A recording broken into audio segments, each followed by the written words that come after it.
from the sea.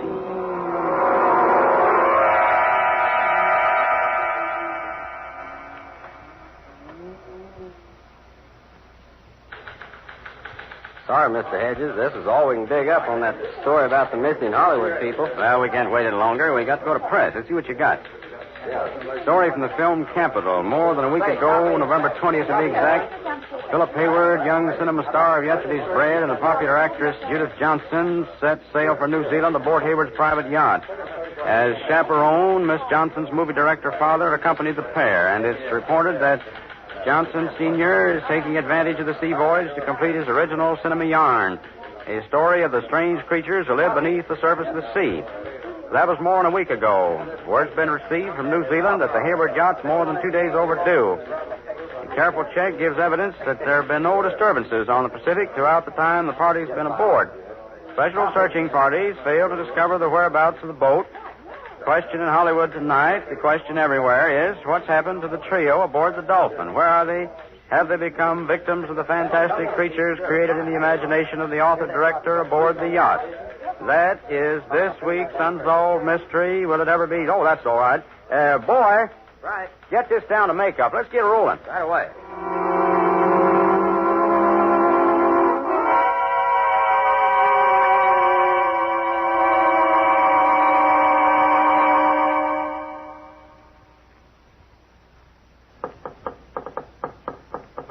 Confound it, Hayward. Stop that fool noise, will you? Oh, take it easy, Johnston. No reason to start shouting at each other, you know. Now, look here. We've been becalmed for 2 days and a night now. We haven't moved a knot one way or the other. I assure you there's nothing wrong with the motors. I've been over them myself. For some fantastic reason, they just refuse to start again. Why? Why won't they start? I don't know. Why did they stop in the first place? Oh, it's weird.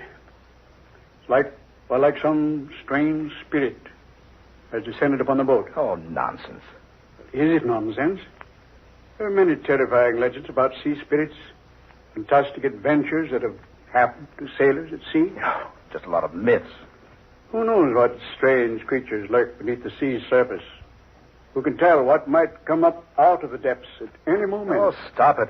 You're talking like a superstitious old fool. You made too many goofy movies. Just because you won an Academy Award is no sign I'm going to swallow the tripe you dish out in those 8 real clam bakes of yours. No. Judy.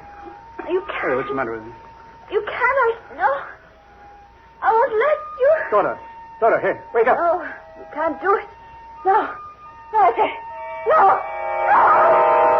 No. Judy, darling. What in the name of heaven? Judy, are you all right? Oh, I was asleep, dreaming. Oh, it was horrible. I'd say it was a nightmare. I dreamed I was talking to a young girl. Yet, she didn't seem like a girl at all.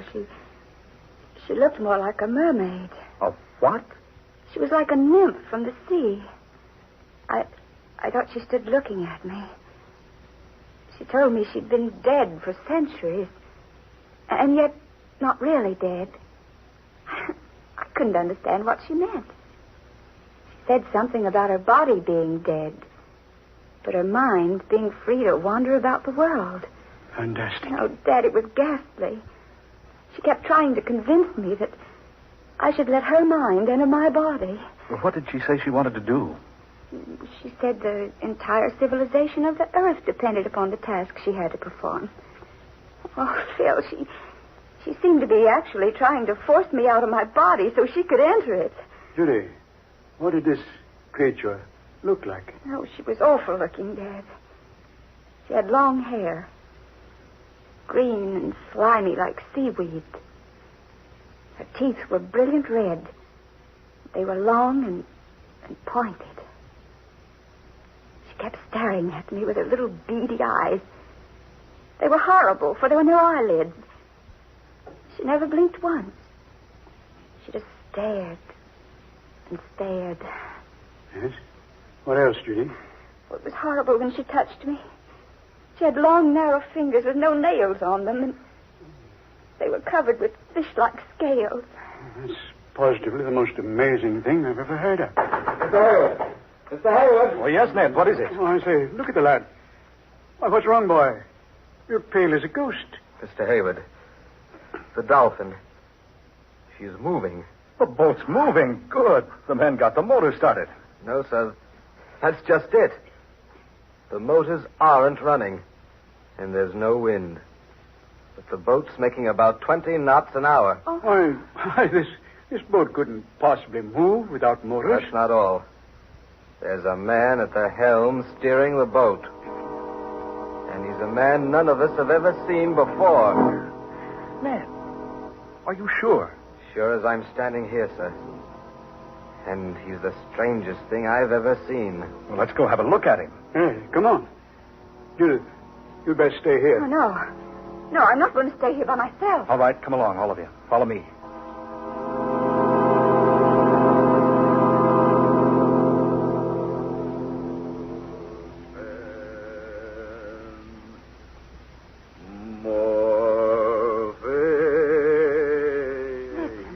It's him.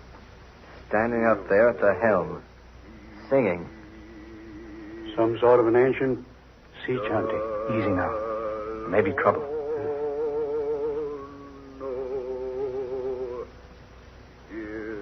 There he is, sir. You see, Mr. Hayward? Oh. Yeah. I say, Hayward, that's no man. It's some sort of a sea monster. Look at his hands, Mr. Hayward. The lad's right. Long, narrow fingers with webs between them. And no fingernails. Dad. They're like the hands of the girl in the dream. Oh, where's he taking us? Yes. I wonder. Behind us, sir. Oh, good Lord. A huge wall of water rising out of the sea. Get down those steps, everybody. Get down, everybody. Down the steps. Here, into the cabin. Hang on, hurry, hurry.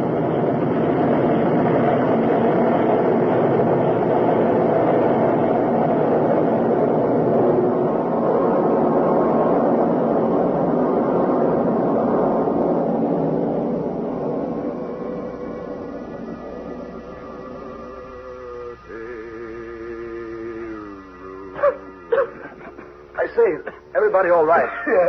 Yes, I am. Did Judy get down in the cabin? Yes, she made it. Just managed to close the door before the wave hit. Are you all right? Yes, okay. You, Judy? Oh, what in the world caused that? Yeah, what? No wind. And a wave of water, hundreds of feet high. It's a miracle we didn't capsize. Look, sir. To the port side. Yes, Ned? Oh, it's land. Land, by heaven. It can't be. Not in these waters. There's no land for 500 miles. And what's that over yonder? Mirage? No, sir. That's no mirage. It's land. It certainly is. Long, low coast. Extending north and south as far as you can see. A low, steaming land. Look. Look at the heavy vapors rising from it. You're right, Judy. It is steaming. That must explain the sultriness that's been round us these past 2 days. Why, I've been in these waters a dozen times. This has never been here before. It's an entire continent, where there ought not to be anything but empty sea. Land from the sea. That explains the wave that swept over us. A wave that high could only have been caused by an undersea disturbance. Oh, nonsense, Johnston. You're trying to say an underwater convulsion forced this vast expanse of land up to the surface. Precisely. A land called Iban. Now, I'll have to have a better explanation than that. Things like entire continents rising up out of the ocean just don't happen. Well, then, if Dad's not correct, what is the explanation? There is no other. A land called Iban did exist at one time, nearly 10,000 years ago. Ruled by a man named Bool and a woman named Lana. They both possessed wonderful powers and knowledge. Bool, the emperor, destroyed the continent of Iban. How? By releasing vast, unknown forces beneath the continent. Forces that only he and Lana knew how to control. But why did he destroy it? I don't seem to recall. I read the legend once, doing research for one of my pictures. It seems that for some reason or other, Bull and the girl were to release their spirits from their bodies. And those spirits were to have the power someday of recalling the sunken land from the sea. Then if such a story is true, that must be the land of Iban we're approaching. Not at all impossible. And if it is true, couldn't that monstrous chanting thing at the helm be Bull himself, taking us with him back to his long-lost kingdom? You don't actually believe that, do you, Johnston? Why not? Well, I certainly don't. Well, Phil, what else can we believe? That wave couldn't have swept us off our course enough to put us in sight of this land. Besides, look at it. Steaming. And that sultry, foul odor. Land covered with seaweed. There's no one at the helm, sir. That monster's disappeared. Oh, but look. There's someone lying on the deck beneath the wheel. It's a man. Yeah, maybe that thing's met with a bit of hard luck. Now, careful, Hayward. Right. He's breathing. Only slightly. I see. Who is he? Not a member of the crew. How'd he get on board? Why is he lying here on deck? What's happened to him? Oh, he's conscious. He's trying to tell us something. Look here. Who are you? Stowaway. Hid in supply room. Went to sleep. I don't remember anything.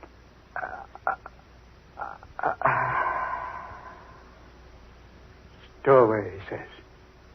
Hid in the supply room and went to sleep. Wait a minute. He's dead. Hayward, I'm going to have a look over here. Oh, Judy. Oh, Phil, I feel so strange. Oh, dear, you look ill. So very strange. You'd better go below to the cabin, dear. Yes, I'd better. I'll lie down for a while. Shall I go with you, dear? No, I'll be all right if I rest a little while. All right, dear. Be careful going to your cabin. Yes. Oh, Ned. Get a tarpaulin and cover the body. Right away, sir. Hayward, come over here a minute, will you? Yes, Johnson. What is it? Here. Have a look. See? Someone's climbed down that rope ladder and gone ashore through the mud and slime. Whoever it was, he didn't sink in very deep. Seaweed's too thick. Kept him from sinking. I wonder who it was. I'm in favor of finding out. Oh, Ned. Yes, sir? We're going ashore. Watch out for Miss Blake, will you? Right, sir. And not a word of this to the rest of the crew. Understand? Yes, sir. All right, Johnston. Down you go. Yeah. We'll follow those footprints and see where they lead us.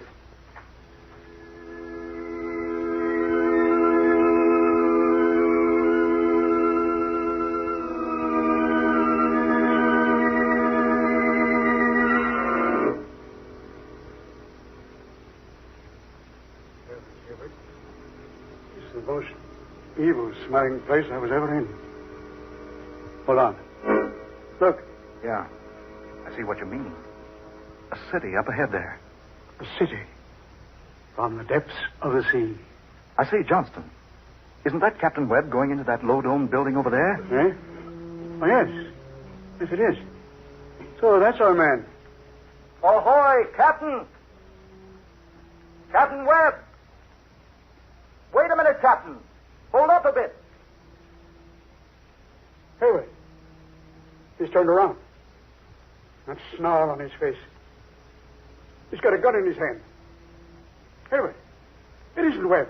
It's that thing. What in the name of heaven is... Stand back, the two of you. Stand back. What?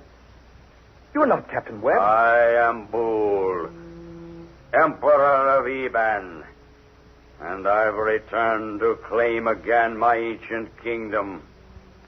If you come one step nearer, I shall be compelled to slay you. You dare not, Bull. No, Judy. You seem surprised, Bull. Did you think I would forget?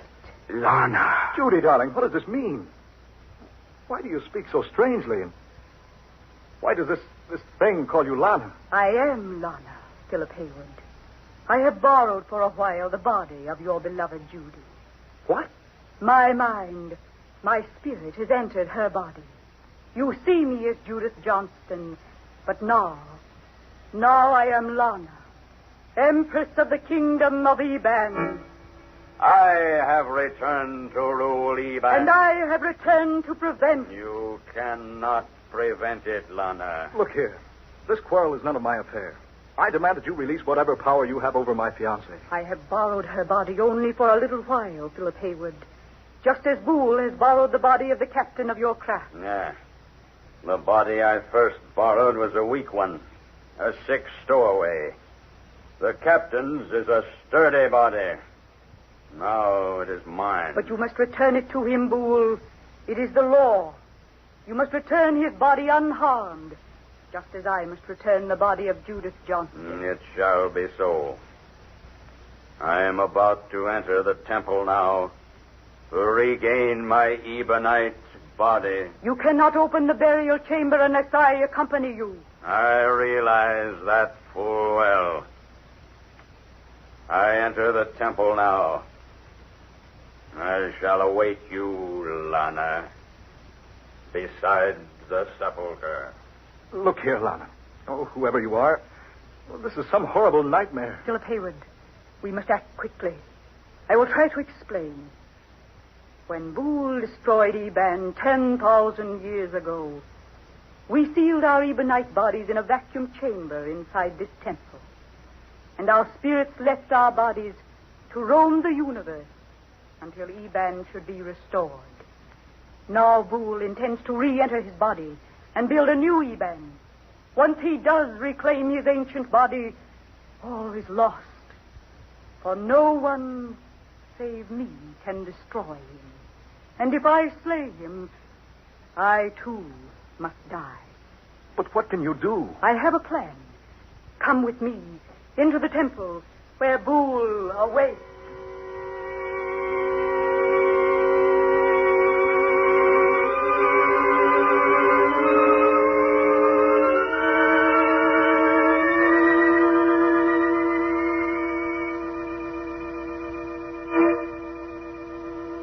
There is Boole standing beside our ancient bodies, just as we left them so long ago. All is ready, Lana.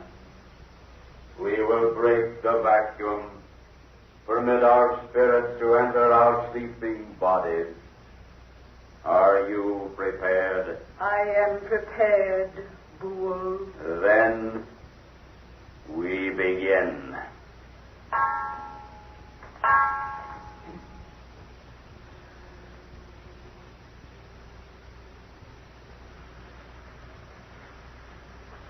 Howard, look. Those bodies in the glass vacuum. They're beginning to move. Yes. Slowly. Slowly. Look at them.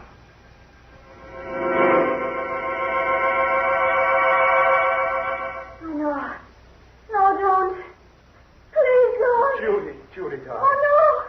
Help me. Judy. He's here again.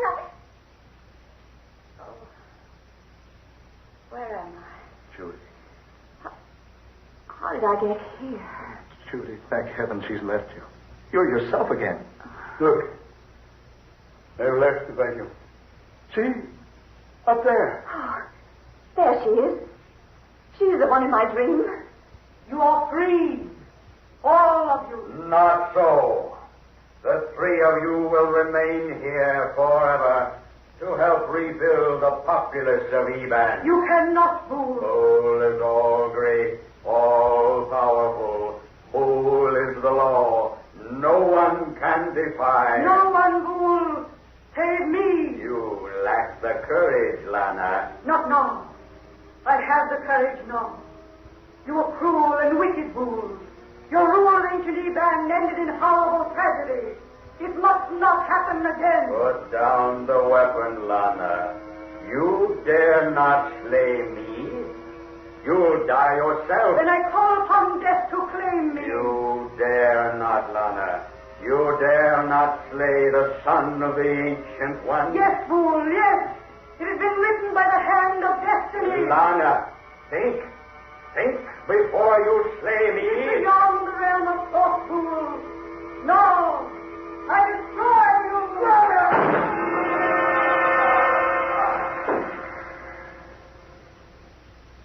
She did it. She did it. The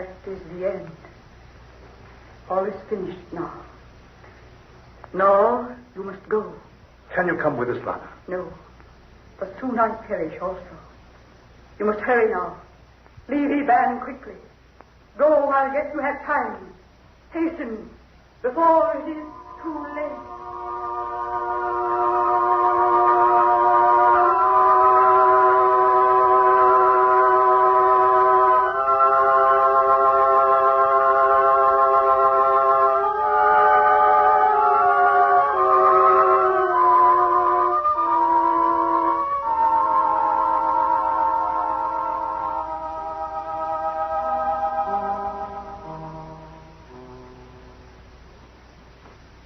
Well, Judy, darling, we're underway. Full speed ahead. No trouble starting the motors, dear? None at all. Your father and Ned are down with the crew. The men don't even suspect what has happened to us. Well, just as well. They'd never believe it. Well, take a last look, Judy. You'll soon be out of sight of the land. Yes. Oh, I'm so glad it's all over, Phil. But poor Alana. She gave her life to save ours, Phil. Yes, darling. She did.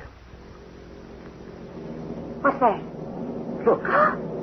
Flames from the mainland, like a volcano. Phil, the land's sinking. It's Lana. Judy. She's released the forces. She's destroyed ancient Eban once again.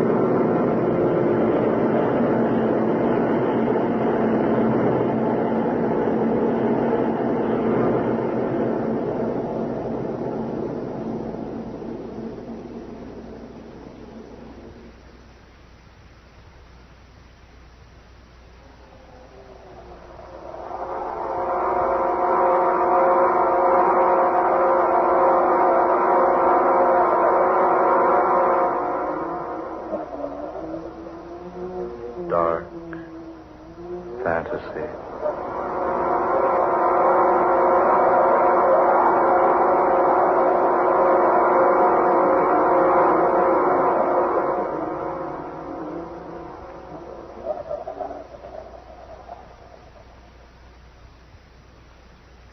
The Thing from the Sea, an original tale of dark fantasy by Scott Bishop. Eleanor Naylor Corrin was Judith Johnston. Ben Morris played Philip Hayward. Fred Wayne was heard as Johnston. Eugene Francis played Ned. Georgiana Cook was Lana. And Darrell McAllister was Boole, the Thing from the Sea. Next Friday night at the same time, the National Broadcasting Company will bring you another weird adventure thriller, The Demon Tree, another tale of dark fantasy, created by Scott Bishop and based upon the ancient legend of the strangling oak of Nano Woods in England. So, listen for The Demon Tree next Friday night.